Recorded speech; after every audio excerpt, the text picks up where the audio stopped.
Lezi izindaba zethembisa online. Right ake sikubingelele sikwamukele sawubona igama lami ngingumfanelo. Uphenyi Bheshu ngingowakwaZanibe isibongo. Sikwethulela izindaba konke okwenzekayo endaweni yaseThembisa, Ivory Park, Rabe Ridge nezindawo ezisungezile.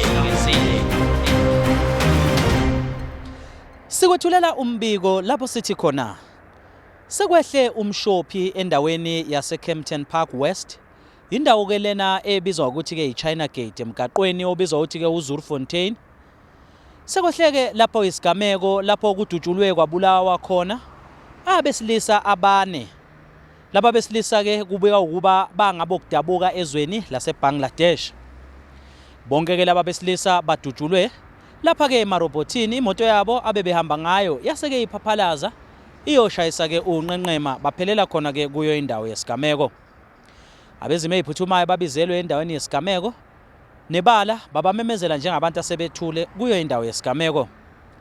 Kanti ke amaphoyisa estation samaphoyisa esebenza azophenya amacala amane okubulala. Laba besilisa badutshulwe ngoyaba lwezinhlamvu khona lapha ke kuyo indawo yesigameko bengakaboshwa umuntu ke kuze kube imanje. Ezindabeni zethembisa online ngingumfanelo Uphenyi Bheshu wakwaZanibe. Ithombe nemsindo siqoshelwe ubanele uBrazo Sondlo ebamsene noSihle Ngwini lapha emgaqweni uZurfontein eKempton Park West.